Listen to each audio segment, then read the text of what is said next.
10 years of marriage. And I thought I knew my wife.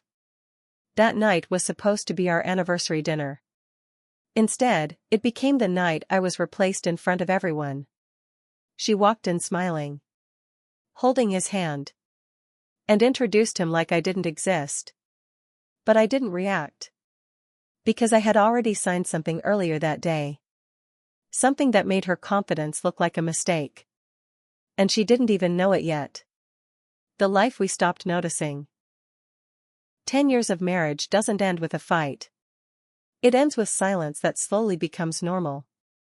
That was our reality. No shouting. No clear breakup. Just distance. I used to think marriage changes people in obvious ways. But ours changed in the smallest details first. She stopped asking about my day. I stopped sharing it. We still lived in the same house. But it felt like two different worlds under one roof. Some nights she would sit next to me on the sofa, scrolling her phone like I wasn't there. And I would sit there too, pretending I didn't notice. At first, I told myself it's just stress. Work pressure. Life getting complicated. That's what people say when they don't want to accept the truth. But the truth was simpler. We weren't fighting anymore. Because we had already stopped caring enough to fight.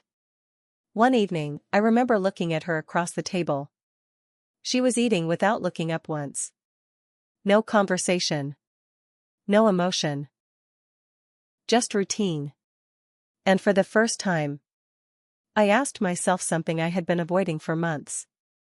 If I disappeared from her life today, would she even notice tomorrow? I didn't ask her that question out loud. Because I already knew the answer would hurt more than silence ever could. And that was the moment I realized. Our story wasn't breaking. It was already broken. It was just taking time to end quietly. The dinner invitation that didn't feel right. It started with something too normal to be normal. She came home earlier than usual that day. No explanation. No reason. Just keys on the table and a calm face that didn't match her eyes. Then she said it. We're going out tonight. I looked up from my phone. Where? She didn't answer immediately. That pause, it stayed longer than it should have. Then she said. Anniversary dinner. That word should have meant something. But the way she said it. It felt like a reminder, not a celebration. I nodded anyway. Because arguing about small things had become easier than understanding them. She walked away, but not before adding one more thing. Wear something good. Not nice. Not I want you to look good. Just good. Like I was being prepared for something, not invited to something. That's when I noticed the details I usually ignored. Her phone was face down the entire evening. She kept stepping away to take calls she didn't explain. And for the first time in a long time, she wasn't avoiding me emotionally. She was preparing something physically. I should have questioned it. But I didn't. Because sometimes, ignorance feels safer than truth. And I had no idea. I was already being walked into a moment I couldn't reverse. The night that felt too perfect, long form. That evening, she told me we should leave early. Not because she was excited. But because she didn't want to be late. That was unusual. She was never careful about time with me. But tonight, everything had timing. The car ride was silent. Not comfortable silence. But controlled silence. Like even words had been planned in advance. I tried turning on the radio. She immediately turned it off. I don't want noise tonight, she said. That sentence stayed in my head. Because it wasn't about noise. It was about control. When we reached the restaurant, I noticed something I didn't expect. It wasn't just a dinner reservation. It was a reserved table, in the center. Visible from every angle. Like it wasn't made for privacy. But for attention. She walked ahead of me. Not holding my hand. Not even slowing down. And for the first time in years, I wasn't walking beside her. I was following her. Inside, the air felt different. Too polished. Too staged. Like the place was waiting for something to happen. Then I saw them. Her friends. Already seated.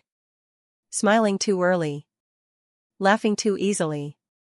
That's when something inside me shifted. Because this wasn't an anniversary dinner. Anniversaries are private. This was not private. I sat down slowly. Watching everything. Not speaking. Because something about the way she kept checking her phone told me one thing clearly. The night hadn't started yet. It was being assembled. And I was not the one controlling it. The entry that didn't belong to me. I still remember the exact second everything changed. Not because something loud happened. But because something quiet entered the room. The restaurant door opened. A soft sound. Nothing dramatic. But the way she reacted was immediate. She stood up. Too fast. Too prepared. And that alone felt wrong. Because she hadn't reacted like that for me in years. Then I saw him. A man I had never met before. Well-dressed. Confident. Smiling like he already belonged there. And before I could even ask anything, she walked toward him. Not to greet him. But to meet him halfway. That detail mattered. Because distance tells the truth before words do. Then she said my name. Not an introduction. But in passing. Like I was part of background context. This is my husband. No warmth. No emphasis. Just a label. Then she turned toward him. And everything in her tone changed. And this is Daniel. A pause. Not accidental. Deliberate. Then she added the sentence that didn't fit a marriage at all. He's important to me. Not a friend. Not a colleague. Important. That word didn't belong in a dinner between a husband and wife. I didn't react immediately. Because sometimes your mind refuses to accept what your eyes are seeing. Around the table, her friends suddenly became more attentive. Like they had been waiting for this exact moment. Like I was the last person to arrive at a story I was already inside. Daniel sat down comfortably. Too comfortably. Like he had been here before. Like he didn't need permission. I looked at my wife again. Waiting for confusion. Waiting for guilt. Waiting for something human. But there was nothing. Only calmness. And in that calmness, I understood something I didn't want to understand. This wasn't an introduction. It was an announcement. And I was no longer part of the story she was living. I was just the person still sitting in it. The dinner turned into a performance. No one looked at me directly at first. That was the strange part. It wasn't obvious disrespect. It was coordinated avoidance. Like everyone had agreed. I was not the center of attention anymore. The conversation didn't stop. It simply moved around me. My wife laughed at something Daniel said. Not a polite laugh. A real one. The kind I hadn't heard from her in a long time. That sound hit harder than anything spoken. Because it reminded me that I used to be the one who made her laugh like that. Now I was just listening to it happen for someone else. Daniel leaned in slightly when he spoke. Confident. Relaxed. Too comfortable for someone meeting a husband for the first time. And my wife responded to him in a way she never responded to me anymore. Full attention. No distractions. No phone. No distance. Just presence. Her friends followed the rhythm. Laughing at small comments. Nodding at things that didn't even need agreement.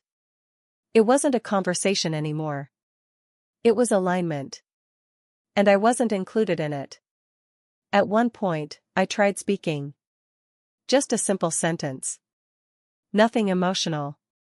Nothing confrontational. But I noticed something immediately. The table didn't break. It didn't pause. It didn't acknowledge. It simply continued. Like my voice had entered a space that had already closed. So I stopped talking. Not because I had nothing to say, but because I realized something more important. Sometimes silence isn't chosen. It's assigned. And in that moment, I understood my role at that table had already been decided by everyone except me. The document I signed, and why I didn't flinch. By the time dessert arrived, something had already shifted inside me. Not anger. Not sadness. Something colder. Awareness. Because I finally stopped asking myself what is happening tonight. And started asking a different question. When did this actually begin? That's when my mind went back. Not to the restaurant. Not to Daniel. But earlier that same day. That morning had started normally. Too normal, in hindsight. I had an appointment scheduled that I almost skipped. A legal consultation. Nothing emotional attached to it at first. Just paperwork. Business related. Or at least that's what I thought. The office was quiet when I arrived. The kind of quiet that makes you feel like your decisions matter more than usual. The lawyer greeted me like he already knew why I was there. That should have been my first warning. He placed a folder in front of me. Didn't explain too much. Just said, review it carefully. And I did. At first, it looked standard. Ownership structures. Financial restructuring. Asset protection clauses. All the technical things people usually sign without thinking twice. But then I saw the part that made me pause. A clause that changed control dynamics. Not immediately visible in simple language, but legally powerful enough to shift authority. I remember asking one question. What happens if I sign this? The lawyer didn't answer directly. He only said, that depends on timing. That sentence stayed with me longer than I expected. Because timing is where most people lose control without realizing it. I signed it. Not because I fully understood everything, but because I understood enough. Enough to know I was already being pushed out of something I hadn't been told about yet. And something about that realization made my hand steady. No hesitation. No emotion. Just acceptance of a direction that had already been chosen without me. Back at the restaurant, I sat there watching my wife laugh with Daniel. Watching people treat me like a background detail in my own life. And for the first time that night, I didn't feel surprised. Because I already knew something they didn't. The balance had already changed before I walked into that room. They just hadn't received the message yet. I slowly checked my phone under the table. One notification. Confirmation. The document was now active. Not pending. Not in process. Active. And that's when I stopped reacting completely. Not because I was defeated, but because there was nothing left to defend emotionally. Everything from that moment onward was just a consequence unfolding in real time. And no one at that table understood that the most important decision of the night had already been made before the first drink arrived. The first crack in her confidence. The first thing she noticed wasn't what I said. It was what I didn't say. Because silence has weight when it changes form. Earlier in the evening, my silence was confused. Now it was something else entirely. It was controlled. She laughed again at something Daniel said. But this time it didn't feel as natural. Her eyes flicked toward me for a second. Just a second. But long enough to notice that I wasn't reacting anymore. Not even pretending. I was simply there. Observing. And that observation made her uncomfortable in a way she couldn't explain yet. Daniel kept talking, unaware. Confident voices usually don't notice when the room changes temperature. But my wife did. Slowly. Subtly. She leaned closer to him, as if to maintain alignment with the moment. But her attention kept slipping. Back to me. Back to the man who wasn't responding the way he was supposed to. At one point, she finally asked me something. Casual tone. Forced normality. Are you okay? That question should have sounded caring. But it didn't. It sounded like testing. I looked at her. For the first time that night. Properly. Not emotionally. Not pleading. Just a present. And I said. I'm fine. 2 words. Nothing more. But the effect wasn't what I said. It was in how unnecessary the question suddenly felt. Because she already knew I wasn't reacting normally. She just didn't know why yet. And uncertainty is dangerous. When you're the one who expected control of the situation. Her smile didn't disappear. But it tightened. That small adjustment in expression. The kind people don't notice consciously. But feel instinctively. Even Daniel sensed something was off now. Not because of what was happening. But because of what wasn't. No tension from me. No questions. No resistance. Just stillness. And stillness. When it comes too late. Never feels peaceful. It feels intentional. And for the first time that night. She realized something she wasn't ready to accept. This dinner wasn't going the way she planned. Not yet. But it was already moving away from her control. When control starts slipping. The room didn't change suddenly. It changed slowly enough that most people wouldn't notice. But she noticed. Because control is only invisible until it starts fading. She adjusted her posture again. A small movement. But it wasn't confidence anymore. It was correction. Like she was trying to bring the night back into the shape she had planned. Daniel was still talking, still smiling, still comfortable. But now he was talking into a space that wasn't responding the same way. And that gap. Between action and reaction. Was getting wider. My wife looked at me again. Longer this time. Not casual anymore. Careful. Like she was trying to read something that wasn't offering itself to be read. I didn't help her. I didn't look away either. I simply met her gaze without emotion.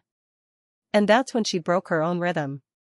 She turned slightly toward me and said, "Are you not going to say anything tonight?"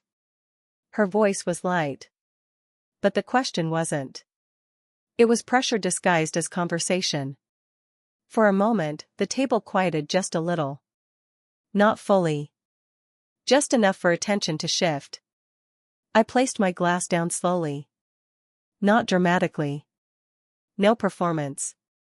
Just intention. And I said, "There's nothing left to ask." That sentence didn't sound loud. But it landed heavy. Because it didn't explain anything. It removed expectation. And expectation is what was holding her version of this night together. For the first time, Daniel stopped speaking mid-sentence. Not because he was interrupted. But because he sensed something he wasn't part of. My wife smiled again. But it didn't reach her eyes anymore. That was the detail. The mask was still there. But the support underneath it had started to fail. And now she was doing something she hadn't done all evening. She was thinking about me again. Not as background. Not as routine. But as uncertainty. And uncertainty was the one thing she hadn't prepared for. Because in her mind, I was supposed to react. Argue. Question. Break. Anything predictable. But instead, I was calm. And calm in the wrong moment. doesn't feel peaceful. It feels like preparation. The night she realized she lost control. The silence after my last sentence didn't stay silent for long. It grew heavier instead. Like the table itself was starting to feel uncomfortable. My wife didn't speak immediately. For the first time that night, she was choosing her words carefully. That alone was new. Because she never used to think before speaking to me. She used to assume I would always be the one adjusting. But now, something had shifted. Daniel leaned back slightly in his chair. Not fully aware of what was happening, but aware enough to feel excluded from it. And that was the first time I saw it. Confusion. Not anger. Not confidence. Confusion. My wife finally spoke again. This isn't how tonight was supposed to go. Her voice was quieter now. Less performance. More reality slipping through. I looked at her. Not with emotion. Not with pain. Just clarity. And I said, "You're right." That simple agreement made her pause. Because she expected denial. Or reaction. Or emotion. But I gave her none of it. I continued. "You planned this evening." Her expression tightened slightly. I didn't raise my voice. I didn't need to.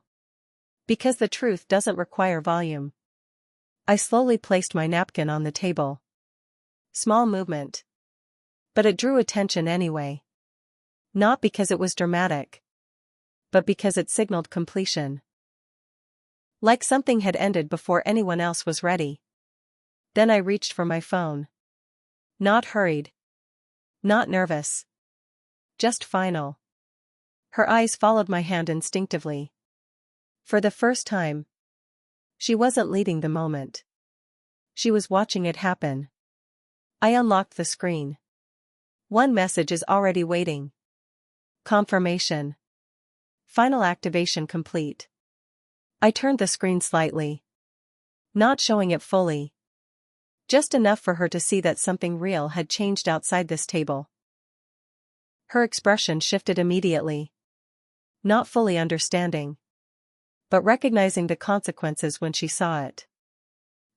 What is that?" she asked. Her voice lost its earlier confidence. I stood up slowly. No sudden movement. No anger. No scene. Just ending. And I said, "You wanted an anniversary dinner." A pause. Then I added, "You just didn't realize, it wasn't yours to host anymore." That was the moment the air changed completely. Not because something loud happened. But because something irreversible had already been decided before anyone spoke again. Daniel stood halfway. Not sure whether to stay or leave. My wife looked at me like she was trying to find the version of me she used to control. But it wasn't there anymore. Because I wasn't reacting to her world. I was already outside it. I left the table without rushing. Without looking back. And behind me, the dinner continued without meaning to. Because the moment control breaks, the scene doesn't end loudly. It ends quietly. With someone finally understanding. They are no longer part of the outcome. When silence became final, I started driving again. But this time, I wasn't going anywhere specific. The road didn't feel like direction anymore. It just felt like movement. And movement was the only thing that made sense in that moment. Every streetlight I passed looked the same. But my thoughts didn't. They were no longer tangled. No longer loud. Just clear. For the first time, I wasn't trying to fix anything in my mind. I wasn't rewriting conversations. I wasn't imagining different outcomes. I had stopped negotiating with the past. My phone vibrated again. Then again. But I didn't even glance this time. Because something inside me already understood. Messages don't change reality. They only react to it. And reality had already moved ahead. I slowed the car near an empty stretch of road, turned off the engine, and sat there in complete silence. No notifications. No voices. No expectations. Just me and the space between everything that had ended, and everything that hadn't started yet. That's when I finally felt it. Not pain. Not anger. Not even satisfaction. Something quieter. Detachment. The kind that doesn't come from winning or losing, but from finally understanding the difference between being needed and being used. I thought about her again. But not the way I used to. Not as a wife. Not as someone I had to interpret. Just as a chapter that had reached its last page without warning. And maybe that was the truth I had been avoiding for years. It didn't end suddenly. It ended slowly enough for me to normalize it. A notification appeared again. This time I looked. Not because it mattered, but because I was done avoiding what no longer had power. Her name on the screen. A message. Short. Unstable. Incomplete thoughts trying to become sentences. But I didn't open it immediately. I just stared at it. Because I realized something important. The version of me who would rush to respond wasn't there anymore. After a few seconds, I locked the screen, put the phone down, and finally exhaled properly. Not like someone escaping something, but like someone stepping out of something that had already ended long ago. I turned the key again, started the car, and drove forward. Not back. Not toward answers, but away from the need for them. The message I never opened. The road ahead was empty now. Not physically, but mentally. Because when you stop expecting answers, even questions lose their weight. I kept driving for a while longer than necessary. No destination. Just motion. Just time passing without demands. Then I stopped again. This time near a small roadside light. Nothing special about it. That was the point. No memories attached. No emotional weight. Just a place where the world didn't know my name. My phone was still there. Face down. Silent. But not forgotten. Because silence doesn't erase things. It only delays them. After a long moment, I picked it up. Not urgently. Not emotionally. Just, deliberately. The screen lit up. Her name. More messages now. Not polished anymore. Not controlled. Just raw fragments trying to make sense of something that had already moved past explanation. I didn't open them immediately. Instead, I sat there, watching the screen time out. Then I unlocked it again. Still didn't open the chat. Because I already knew something important. Whatever she said now, wouldn't be about that night. It would be about what she lost control of. And those two things are never the same. I finally opened it. The first message didn't even sound like her. It sounded like confusion trying to become urgent. Then another. Shorter. More broken. Then a call attempt. Then another.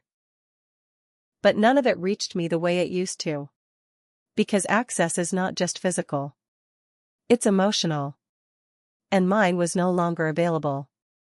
I placed the phone back down. And looked outside again. The night hadn't changed. But I had.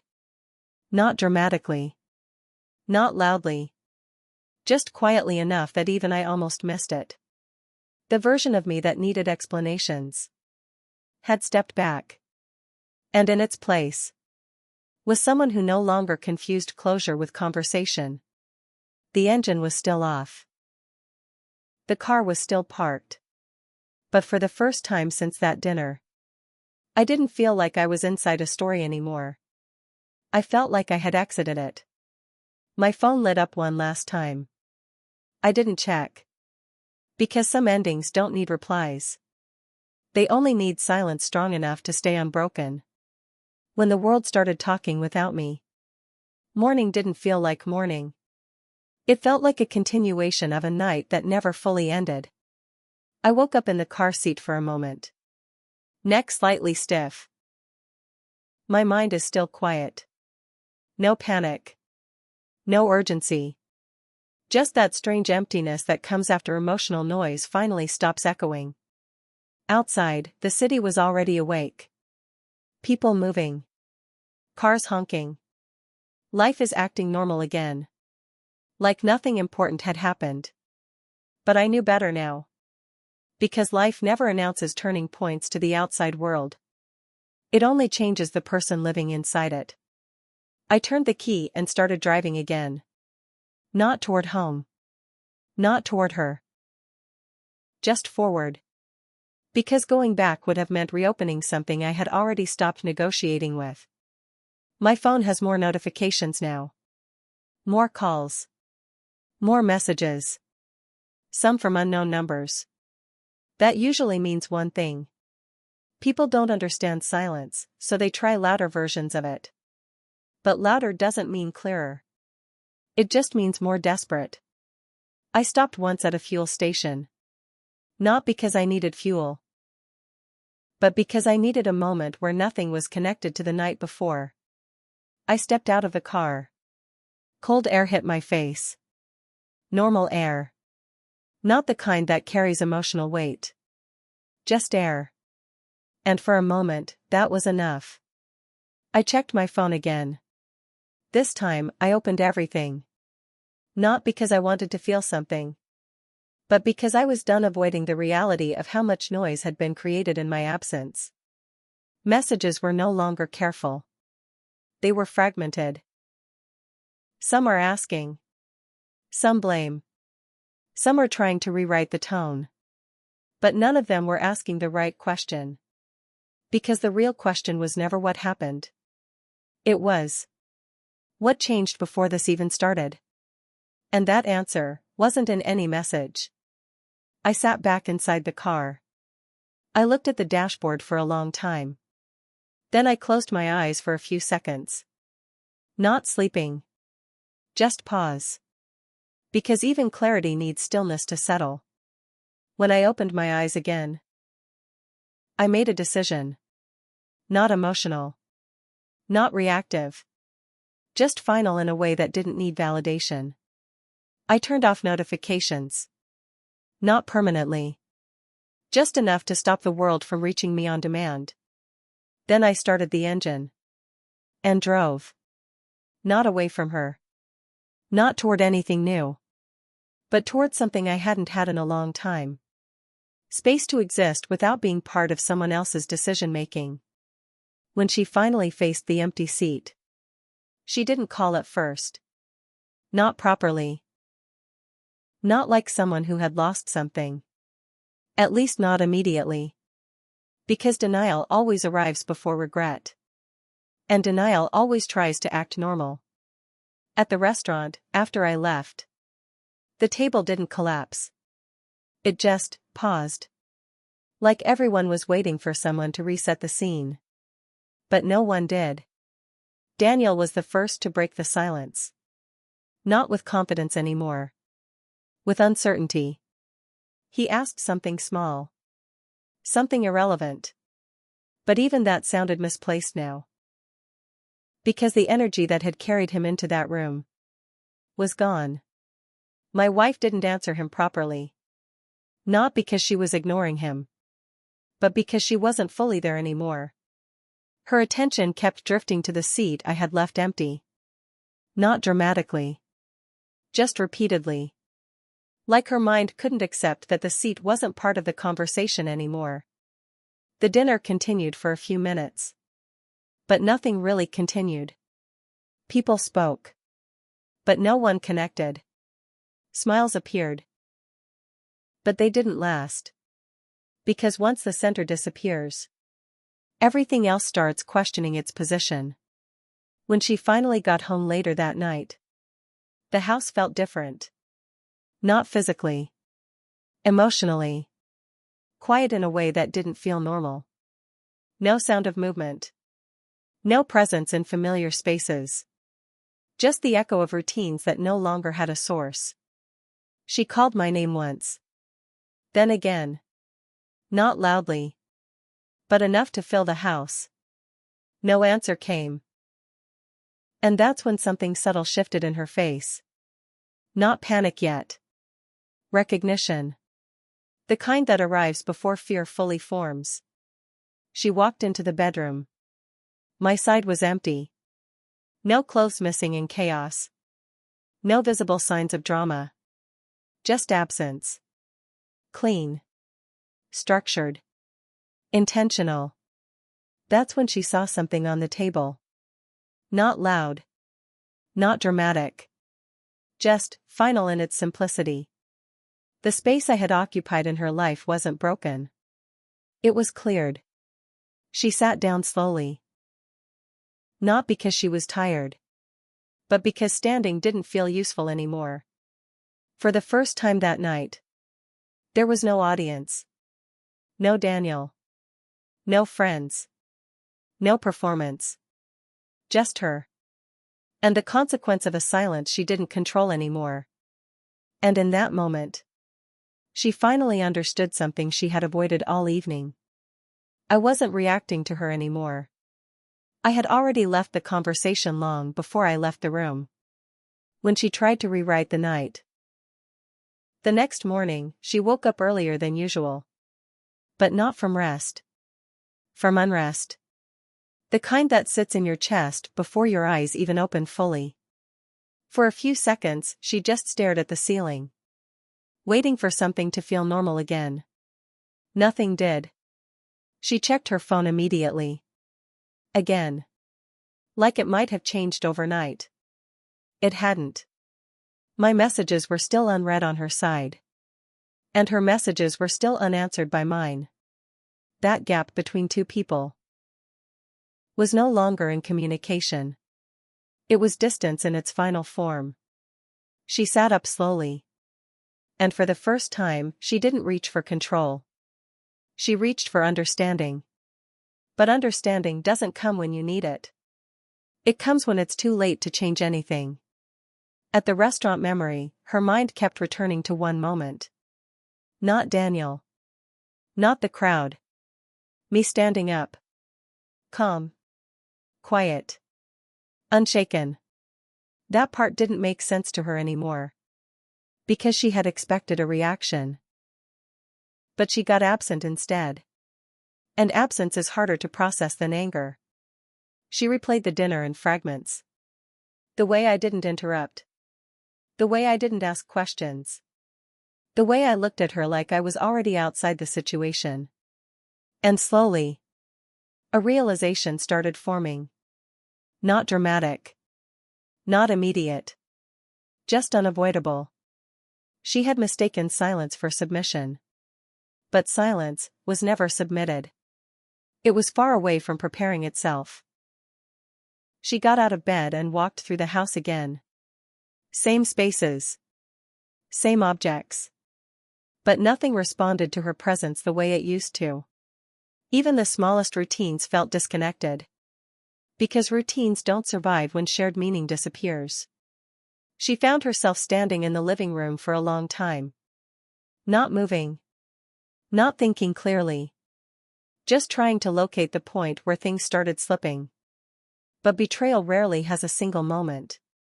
It has accumulated. And accumulation is hard to undo. Then she whispered something to herself. Not loud enough for anyone else to hear. Not even fully formed. Just fragments of regret trying to become language. But regret doesn't change outcomes. It only changes their perception of them. She finally picked up her phone again. And typed a message. Deleted it. Typed again. Stopped. Because now even words felt too late. Too small. Too disconnected from what had already happened. And for the first time, she understood something she avoided the entire night before. I didn't leave loudly. I left completely.